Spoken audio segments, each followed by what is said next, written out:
Hello, everyone. This is Rebecca Green for the Whiny Palooza podcast, and I am very excited because I get to talk to the fabulous Dr. Amber Thornton. And see, I screwed it up even though I practiced it. Thornton. You're Thank fine. you. Thank you for being here with me today. Oh, thank you for having me. I'm so glad to talk and to chat about this today. This is going to be fun, and I want to tell you a little bit about her because she's a fantastic, knowledgeable lady. She is a licensed clinical psychologist specializing in the mental health of parents. She Mhm. authored A Parent's Guide to Self-Regulation, which we all need, offering practical tools for parents to manage emotions. Dr. Thornton earned her PsyD from Wright State University and lives in Washington, D.C. with her husband and two children. So let's jump in because I want to talk about this guide. This sounds like something we all need, as you Yes. know. hmm I would love to know what inspired you to write A Parent's Guide to Self-Regulation. hmm I love this question because it's not what people would expect. Mm. Um, I this was not my idea to write about this topic, and I'll explain why. I knew I wanted to become an author, and so I was actually hoping to write about a different topic in the motherhood realm. Um, and so my publisher read my proposal and then they were like, actually, we would love if you could write about this Mm. dysregulation for parents. And Mm. I actually was so nervous about the idea of doing that. I almost said no. And the Oh. reason is because I knew that as a parent, behind closed doors, like as a professional, I'm great. But as a parent, I knew I was struggling with emotional dysregulation. I knew that I often yelled at my kids when I was anxious or frustrated. And, I was working on that. So I just kept thinking to myself, how can I write a book about this when I am the parent that needs to read the book? So I said yes to the topic and I told myself, you could do this, not only for yourself, but there's a lot of parents out there who also need this. So it became this little mini project that I kind of kept myself at the center and like, hey, write the book that you know that you need. And it also will help so many other people. So that was my approach to taking on this big scary task. And I'm so glad I did because I grew so much in the process of writing this book. And I now get to see how it's impacting parents in a very positive way. That's such an authentic story. I love that. And what better way to teach ourselves than to write a book about it? Oh, yes, absolutely. It was I honestly don't know if I would have grown as much as I did in this area if it weren't for writing this book. That's amazing. Well, and Mhm, I want to back up a little bit because I think that we need to define what it is. Can mhm. you tell us what exactly dysregulation is for parents and for kids and why it's often misunderstood? Yes, absolutely. So when I say dysregulation, actually, it's probably helpful to talk about regulation first. Yeah. So, regulation is any time or moment where you feel balanced, where you feel in harmony, you feel at your equilibrium, your mood, your feelings, your overall state is grounded and right at the center.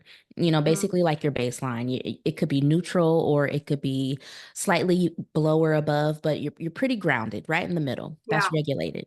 Yeah. And adults can be regulated, children can be regulated. Ideally that's where we want to be. Dysregulation is when we are far below or far above that. So it's when we are not feeling in control, when we are feeling unbalanced, when we're not feeling in harmony or in sync, when we're not feeling grounded. So that could look like a lot of highs and lows with your emotional state or your mood. It could look Mm. like a lot of cognitive activity that can be really distressing or not productive or supportive. It could be physiologically your body just not feeling well or in a good place. So that is dysregulation. And again, adults can be dysregulated and also children can be dysregulated. I think the topic is misunderstood because we often think of toddlers or young children being dysregulated.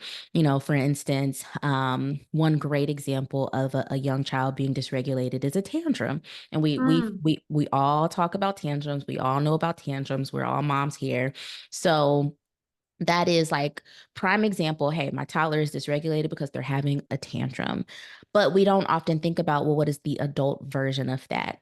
And so many times there is a lot of shame or embarrassment or guilt if an adult finds themselves becoming dysregulated because there's this assumption that that's childish, or, well, you got to grow up, you got to mature. So that's why I just think this is so important to talk about for parents, because parents become dysregulated often. But if we're not talking about it, then we can't help ourselves or support one another. totally agree. Hmm. This is new. It feels like this is new to talk about it in my Yeah. world. In Hmm. my world, I feel like parents are starting to talk about this and how we need to regulate ourselves, because I think we were too Right. busy focused on regulating our children. Absolutely. Yeah. Yeah. And agreed. Agreed. And I Yeah. think, with my generation, we're talking about it so much more. And there's this sense of freedom, but Mm, then also this sense of validation, because it's like the more we're having these conversations, it's like, oh, well, this happens to you too. And it's not just me. So I'm not a bad parent, or, there's not anything wrong with me. This is actually something that is common. And there's also something we can do about it. yeah. And it definitely helps when we Hmm. know other people are going through it. Yes, absolutely. Absolutely. It just breaks down the shame, the guilt, the blame, all of that. Yes. So, can you talk about how your guide starts to help break the cycle of dysregulation? Mhm. Definitely. So I think the biggest thing is one, just bringing awareness. That's the very first thing. If we're not talking about it, we don't know about it. So um can't do anything about it. So I just think, the guide and the framework, one, just brings awareness. It gets people Mm, talking about the fact that parents can also become dysregulated. So it's not just something that happens to children. I think the second thing is it gives you um a good it gives you a good path for knowing how to manage it and how to think about it as well. So with the framework, and I'm sure we'll talk more in depth about the framework, there's three parts to the framework, and each part gives you a different way to think about why you're dysregulated or how you're dysregulated, and then what to do about it. And so I think that that's helpful because every parent is different. Every mother is different. You might need a different approach than your friend or someone else. So I wanted to make sure that I hit everyone's needs, but also bringing it all in together too. So I think just bringing the awareness, but then also breaking it down in a way that feels manageable, that allows people to really understand what's going on. And then it's also something that they can do on their own. I've talked to people and said, hey, you can take this book and this framework and work with a mental health professional if you like, but you can also work through this slowly, gradually on your own, and you should really see some good effects too. that's amazing. It sounds fabulous. Hmm. I, like I said, I think we all need it.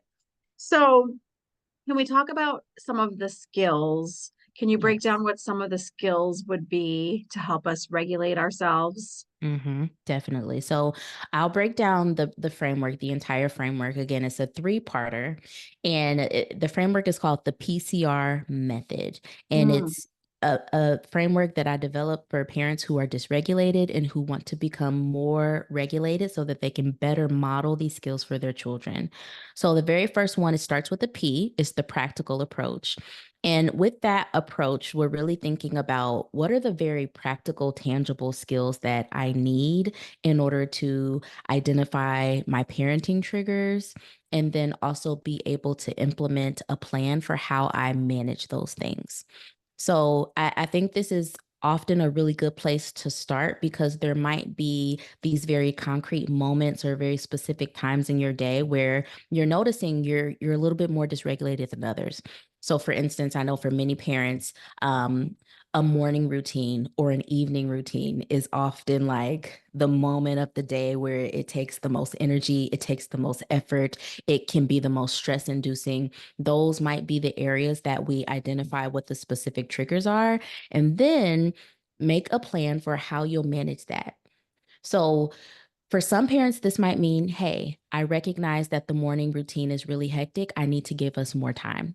Or Mhm. others might recognize, I've been doing a lot of this on my own. I need to pull in my partner so we can divide this up in a better way. Or depending on the age of your child, some people might realize, hey, I'm doing a lot for my child, but it might be time for me to teach them some skills so that they can do some of this on their own.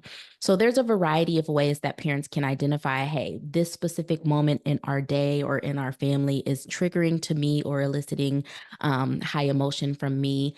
This is what I can do about it. So that's what the practical approach will help you with. The second part is called the conscious approach. And with the conscious approach, that is really the area that calls you to go a little bit deeper and to think about the deeper emotional experiences that you're having around parenting and how they are impacting you and your child. So this would be really good for the parent who maybe has experienced some early childhood traumas, or maybe they didn't have a good relationship with their own caregiver or parent, or maybe they're noticing that parenting is bringing up some old emotional baggage that they didn't realize was there or they thought they had healed. This is really, really, really common. Parenting can be so eye opening in a lot of ways, but it can also be this mirror and showing you parts of yourself that you maybe weren't ready to address or didn't realize you needed to. And oftentimes, if we haven't addressed those things, it can come out as this dysregulation. And Yeah. so it can come out in, when your child has spilt the milk and you're yelling and freaking out because when you were a child, it wasn't okay to make mistakes. Or, when your child is having a tantrum, you can't handle it because when you were a child, you used to get in trouble for expressing your emotions. Things like that come up a lot. So, it's important to really identify those emotional experiences around parenting and then really address them. And so that part of the framework, I talk about reparenting, the concept of reparenting a lot. And that's really just getting to know that younger version of you that's still inside of you and figuring out what he or she needs and how you can help supply that to her. The final part of the framework is called the realistic approach. And this one is one of my favorite. I feel like it kind of ties everything up in a nice bow. And essentially it's like we've worked through all the practical skills. We've worked through a lot of this emotional stuff that you didn't know was there and that you didn't realize you needed to address. You're doing a lot of hard work to work towards being more grounded and more peaceful. Now we're going to radically accept that being a parent means that you will continue to be imperfect. It means that you'll continue to make mistakes. You doing all this work did not guarantee that you would be perfect. And so we're going to learn how to embrace all of you without the need to be perfect. So, that radical approach is essentially just, hey, stop being so hard on yourself. Give yourself some grace, lighten up, enjoy the moment, make mistakes, but also learn from the mistakes. And then in that part of the framework, I also talk about how can you repair any ruptures when you make mistakes in your parenting, or sometimes you'll need to apologize to your child, and that's okay. It doesn't mean you're a bad parent. It doesn't mean you failed. It means that there's an opportunity to learn here that you can benefit from, but also your child.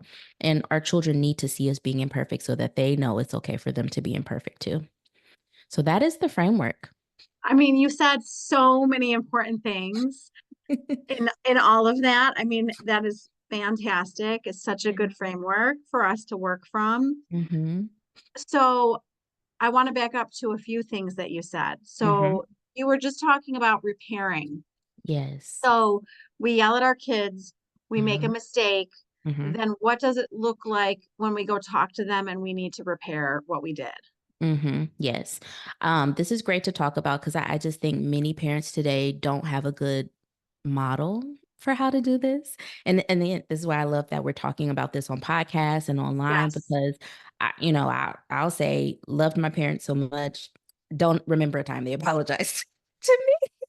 I agree. And I think many of us had that experience. We don't remember or recall these apologies, and yet we are so quick to want to apologize. And I think that's great, but I think it just highlights how different parenting can be, and how we do need to rely on one another to learn these things. But what I tell parents is that when you're wanting to apologize or repair with your child, one, you need to take into account their development.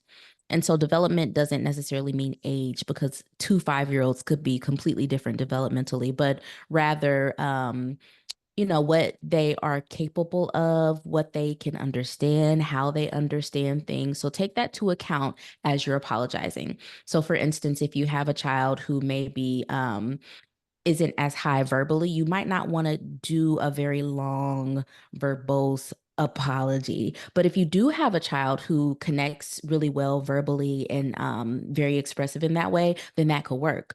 So, but in general, what I say is, your apology needs to, one, acknowledge what happened. We can't just sweep it under the rug. We can't just pat it away with a piece of candy. We need to acknowledge what happened. So that Mhm. might be, mommy yelled. I yelled, and I realized that that is something that happened. Two, I think apologies are really beneficial when they add some context, especially for parents. So I might say something like, in that moment, I was really frustrated about something, or I was rushing. And when I'm rushing, I often am not my best self. And then I think our apologies should also highlight what we will do different, or some acknowledgement of how my behavior will change. So I might say, next time when I'm frustrated, I'm going to really take a deep breath. Or next time when I find myself rushing, I'm going to slow down so this doesn't happen again. And then if you would like to say, I apologize, you can do that. But I often say, with that little formula, I didn't necessarily say I'm sorry, but rather I acknowledged what happened. I added some context, and I indicated what I hope to do better in the future. I think that can go a long way. And then sometimes you might seal it with a hug, or, however you like to bond with your child. But I just think that's important to acknowledge what's going on, to talk about the underpinnings of it, but then also to work through together sometimes. What can we do different, or what will I do different in the future so this doesn't happen again? I love all of that. And Mhm. I'm laughing inside because I don't want to get off topic, but my youngest is always like, stop yelling. And I'm not yelling. I'm I literally know. being firm. And Yes. she's telling me, and I'm like, girl, you don't know what I yelling is. know. No, that's not off topic at all. That's very on topic, because I actually have the same experience with my younger child. It's very similar. She'll say, Mommy, are you angry? And I'm like, no, I'm just being firm. I'm just being firm. And she's like, well, why are you yelling? And I'm thinking, girl, I'm if, not yelling. if I were yelling, I'm like, it would look different. I'm like, oh gosh, she does not know what yelling is. But anyways, No. um, you talked about reparenting. Yes. And I want to go back to that because I think that we do a Mhm. great job parenting our kids, but Yes. I don't think we do a great job parenting ourselves. No. So, can you help everyone know what that looks like? I agree with you 100%. We do a great job parenting our kids. We have no concept for what it even means to parent ourselves. And I think it's probably because we assume that it's done. Yeah. We're adults. Yes. We assume we're adults now. We should have it all figured out. If, now we are parenting, and that's not the case. I think, especially when we're talking about motherhood, I often see this quote about raising a mother, or Oh, becoming a mother, and just the idea of mothers need guidance, and need to be raised as well. This yeah. is such a hard transition, and we often don't know what we're doing. We need that guidance.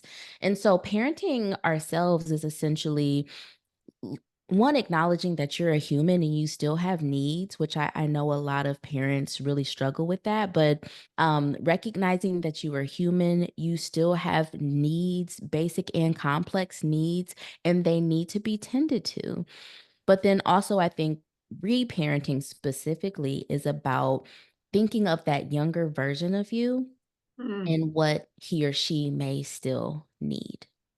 So for instance, and again, this can get kind of complex, but I think it really requires a bit of self-reflection to really think about this younger version of you and maybe some of the hurts or the pains or some wounds that he or she may have had and maybe was not addressed. Um, I often remind parents too that you could have had the best childhood and still there might have been some unmet need. And it's just because parents are humans and we don't get everything right. right, So with this, you don't have like having childhood trauma is not required. It could be on the far end of I've had a lot of trauma, so I had a lot of unmet needs, or this other end of my parents were amazing, but realistically, how could they meet all of my needs? Because that's not realistic, right? right, So really thinking right. about what about me and that younger version of me still needs something, and then you identifying how you can meet that need, because I think the other part we have to be honest about is for reparenting, our own parents may no longer be able to play a role in that. They may not be here with us or they may not have the capacity. So we have to decide how can we tend to the needs of that younger version that's still inside of us. So it might be a need for affection, a need for attention, a need for love, a need for more communication, a need for more engagement. It could be a need for more grace and compassion. Whatever it is, you identifying how you can meet that need for that younger version of you. Sounds so good. Mhm. We need to get on that. Yes, right now. So, for people who don't have any awareness of Mhm, their dysregulation, mhm, how can they start to recognize the signs that this is happening for them? Where can they mhm, start? Because some people have no clue that it's even happening. mhm, that's true, and I think it's because it's so normalized, especially this I think the culture of, hustle and bustle, everybody's stressed, you're supposed to be stressed. People used to always tell me, "Oh, you're a mom, you're always going to be anxious." And Mm, that is just normalized and we're expected to not feel well on a daily basis as parents. And right. so for people who are listening to this and they're like, "Well, I'm not sure, am I dysregulated?" I would say think about a few things. And I have this all written out in the book too, but think about your typical mood or your feeling states. What are they usually? If they are often negative or distressing or uncomfortable, that could be a sign that you might be dysregulated. Often, this might be anxiety. People often feel anxiety, irritation, frustration, anger, impatience. Those are some feelings that might give you an indication, hey, if I'm feeling these pretty frequently, especially as a parent, I could be feeling dysregulated. Also, if you're noticing that you're often feeling overwhelmed. So if you're Mm, feeling like, I have too many responsibilities, I can't get everything done, or you're feeling like you're often experiencing time pressure, that the idea of I'm always up against a deadline or I'm always rushing, that could be a sign that there might be other areas where you might be dysregulated, or dysregulation could just happen more often if you're often feeling more overwhelmed. Also, this word we hear a lot online, overstimulation. So, that I think is like a buzzword right now, but yes. for good Yes. reason, and it's related to overwhelm, but when I think of overstimulation, I'm thinking about the senses and them being at capacity or max capacity. So, like your hearing, your sense of touch, smell, visual, if things feel too stimulating in your environment, you are overstimulated, and that could lead to you becoming more dysregulated over time. This was one of my things I often struggled with, just feeling like things are too loud and there's too many things everywhere. Things feel messy and chaotic. I'm overstimulated by my environment. So I had to really think about and figure out what to do about that and how to manage that. Um, but something else I would say is pay attention to your relationships in your family. So how you are reacting or responding to your partner or spouse, but then also, of course, your children. I think that could be a really big indicator because a lot of times for parents, again, this is normalized and it's like every day is autopilot. We don't realize it. But for some parents who are frequently experiencing dysregulation, they are no longer feeling that joy in Mm, parenting or in the moments with their child. They might feel this sense of greater obligation. So this next word I'm going to say, it can a greater sense of burden, and nobody likes to say that, but if parenting is feeling that way, that can be an indication that there might be some dysregulation occurring. So again, greater obligation, greater sense of burden, more irritation, just not experiencing that joy or that peace or even just neutral with your family. Again, that can be an indicator. So this might look like a lot of yelling or a lot of conflict, or sometimes parents will just completely withdraw. They'll be zoned out in their phones or hide in the bathroom a little bit longer, or just generally, sometimes not wanna come home, kind of dreading the evening time. And again, this sounds bad, but it's honest, it's real, and it's the things that I learned from people when I was preparing to write this book. These are the things that they experience, and that's how they knew they were dysregulated. So, those are the things I would pay attention to see if this is what you might be experiencing. you're describing what I hear frequently Yeah. from, I mean, it's sad to say that I definitely hear moms who Mhm. find parenting has become more of an obligation and they're Yes. not finding the joy and they're feeling Mhm. super overwhelmed. So Mhm. how can they start to move to a better place? Again, first, acknowledgement. So we're Yes. talking about it today. If you're listening to Yes. this and you're realizing this is how I feel, there's nothing wrong with you. We want to eliminate the blame, the shame, the guilt, the embarrassment. This is your reality right now. And so it's important to know where you are in order to be able to shift or move somewhere else. So I think the next step is really kind of what we talked about, some a little bit more self-reflection around, well, why am I feeling this way? What's really going on for me? And so beginning with the practical approach, that would be the perfect place to begin for you, because it'll walk you through these 6 steps for how to really dig into that moment and then figure out the what, the why, the how, the all the things about that moment. And then from there, it'll guide you through this process of being able to plan for moments that might feel triggering or how you might need some more support. So Mm, I just think, you know, yes. us acknowledging that this is real and then that deep reflection. And so this might take some time. You don't want to rush through this process because you want to really understand, why am I feeling this way? What are the moments I'm feeling this the most? And what can I do about it?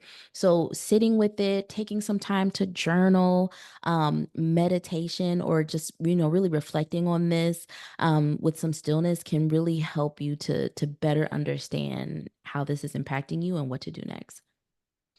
So as we're learning to regulate ourselves better, Hmm. how can we then teach this to our children? Because we Hmm. want them to also learn this. Yes. So I always remind people, it's hard to teach something you don't know. It's Yes. it's it's very hard to teach things that we have not mastered, right? Like I'm imagining a college professor trying to teach a topic that they have not studied. That would not go Yes. well. It would not go Yes. well. So the first step is we have to practice this. We have to familiarize ourselves with it. Us first. Us first. We have to become skilled at this to then be able to teach the skill to someone else, especially our children. And so some people might be thinking, but I don't have that much time. I have to learn this and then I really need to make sure my child needs it or has it because they need it now too. So if you're feeling that pressure, I still want you to focus on you mastering these skills, but I want you to also remember to do it out loud. So I Mm. think a lot of times what we do, or maybe what our parents did, is they kinda hid their processes from us. Um, Yeah. Yeah. I didn't realize that my mom or dad was so stressed out until I became a parent, and then it was like, "Oh, this is what you all were going through?" And so I think they Yeah. did such a great job of concealing that and hiding some of those things. But I think for us, our kids don't need to know everything, but I do think when it comes to, building skills around emotional regulation, it's important to practice this out loud in front of your family. That will be the way that your children start to catch on to what you're doing, and then they can also start practicing it too. And then you all can practice it together. So, for example, if I'm really frustrated, could go in the bathroom and try to gather myself. That's fine. If that's what you need to do, that's fine. Or I could stand right there in my kitchen and just stand and take some deep breaths in front of my family. And I can voice, mommy is feeling really frustrated right now. So I'm going to take my deep breaths. Or if I need to go away, and I'll say, I'm gonna actually go take a break upstairs for 5 minutes so I can feel better. That's just one example of how we can model this. It's something as simple Yes. as that. Just do it in front of your kids. And I think again, sometimes we're afraid to do that because we think, well, if our kids see us in our not in our best moment, will that work against us? No. It'll help them see, hey, mommy's human. She gets frustrated just like I get frustrated, and whatever she's doing, I probably should do too to manage or cope in this moment. 100%. Yes. Yes. And I have heard therapists say to do things out loud. And Mhm. I didn't know to do that until they taught me that. So I'm glad Yeah, that you're bringing that up. That's really yes. important. It And is. they hear us struggle through it and see Mhm, that we're learning and then they mhm, learn with us. mhm, I mhm. love that so much. Yes, and it just I think we want kids who are emotionally aware, emotionally intelligent, emotionally expressive, but if none of our dialogue or our interactions with them involves our emotional experiences, how is it gonna happen? So I think this is a big part of their learning and growing as well. They need to see some of this to be able to better understand their own emotional lives and their emotional selves, and also how they impact other people in their other relationships. I just think it's great for everybody. I couldn't agree more. And Mhm. I think that what I like that you're describing as you're going through scenarios is that you're getting down to what is the actual problem in the scenario that is Yeah. causing the dysregulation to happen, Right. Right. right? So I Yes. feel like we're getting down to problem solving, which, right? So what is Yes. actually happening? What do we need to fix? What is actually happening? It's not just, okay, stop yelling. It's what do we need to fix so that the yelling will be less likely to occur? Mhm. Like Yes. Yes. what is at the core of the yelling? We're not gonna, you tally up all the times you yelled or you pinch yourself when you yell. No, we're getting to the core. Why are we Yes. yelling? What is going on? And we Yes. we we tackle that. And I wanna give you the perfect example based on what you said earlier, is Mhm. that I was getting up too late in the morning and Mhm. freaking out every morning. Yeah. So I Yeah. get up earlier and I feel Yes. better and I Mhm. don't rush as much. Yes. Perfect Yes. example. And Yes. that's what I love about it because sometimes we assume that these solutions need to be like groundbreaking. And often they are not. They are super Mm-mm. simple. It's wake up earlier or divvy up the task differently or, do something at a different time. They're very simple solutions, but often in parenting, things are so fast and we're so overwhelmed. It's hard to find that very simple solution. So, the solutions are often simple. And if they feel too simple, that's probably the best solution. That's awesome. Well, and Mhm. do you find that because mothers think they have to do everything, that that's part of the issue? Mhm. Yeah. Yes. Yeah. Yes, for mothers specifically, there is Yes. definitely what I often used to talk about this before the book. I talked a lot about how to juggle the balance of motherhood, but then also your identity as a woman and, just your own personhood. And I think for mothers, something that continues to happen is much of our identity is wrapped up in our ability to care for others, especially our children or our partners. And so something happens where it's like, okay, this is my new identity and I want to be good at it. I want to be a good person. I want to be a good mom. That means I need to do all of the caretaking. I need to do all of the things. Sometimes it can feel like, well, if I ask for help or if I have someone else do it, I'm not a good mom because Mm. being a good mom means that this is my role. So I think that's the weird position we get into. We do it all because one, we're socialized too, but also it's very hard to separate what it means to be a good mom when we're not doing it all. Well, and I think you're describing the unrealistic expectations that we have. Mhm, mhm, So any mhm, advice to get more realistic? mhm. Well, you just gotta do it. But so this you just right, like, it's a Just cut it we out, we people. we have to just be honest and put our foots down. Hey, Yeah, these expectations are they're unrealistic. too And, much. I think something that is really helpful, one bit of advice that I would always give is be in community with other like-minded mothers because it gives you again the sense of validation. It kind of gives you some courage to know, hey, I've been thinking this and she's also thinking it, so maybe it's not so bad, right? Yes, If you're in a room yes. full of people who are all saying the same thing, you're gonna feel more bold and courageous as you pursue the thing. Versus if you're in the other room and everyone's saying the opposite, it's gonna feel scary to pursue this different path. I think that from millennial mothers specifically, they have really benefited from, a lot of dialogue and discourse online around these topics because in their families, there might be a different conversation and they may get some pushback or some resistance about how they want to shift some norms around motherhood. But when they get to talk to other millennial women or people online that they maybe don't know, but they feel encouraged by the dialogue and they feel more empowered to do things differently. So I just say find a community, be in community, even if it's virtual, of other mothers who have similar ideas for you than like you, with how you can shift and really guide your own motherhood journey. It doesn't have to look like how it used to look. It can be non-traditional, and that's okay.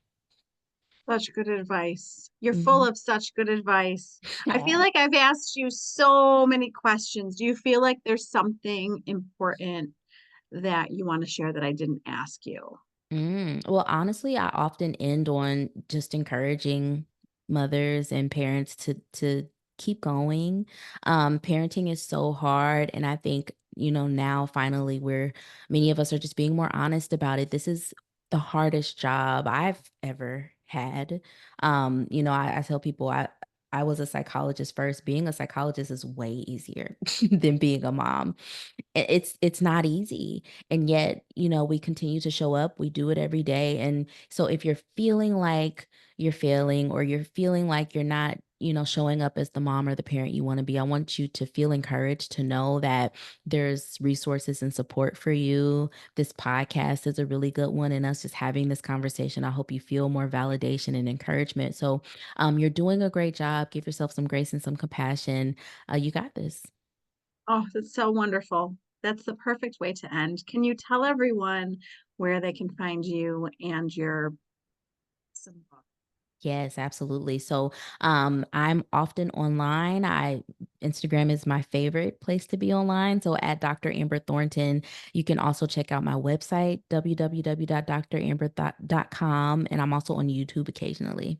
But then the book, wherever you like to purchase your books, Amazon, Target, Walmart, Barnes and Noble, wherever you like, you can purchase the book, A Parent's Guide to Self-Regulation. Awesome. What a great tool for parents. Thank you for writing it. Thank you so much. I thank you for allowing me to come and chat about it. I really enjoyed this. Thank you. Thank you for your time. Thank you for your expertise. I really appreciate it. And I want to end by reminding everyone to spend every day laughing, learning, and loving. Thank you for tuning in to the Whiny Palooza podcast. If you like what you heard, please be sure to subscribe so you never miss an episode. While you are there, leave a review. I love to hear your feedback. Thank you so much for listening. Until next time. This show has been produced by Market Domination, LLC. To discover how you can have your own show completely done for you and turn it into a real published book and become the authority in your marketplace, go to www.marketdominationllc.com/podcast offer. 49 faces looked to him in triumph. Over the last 12 months, they had each taken turns and promoted his business for a week at a time, driving over $987,342 in revenue. What if you had a network of 50 centers of influence who promoted your business every week for a year?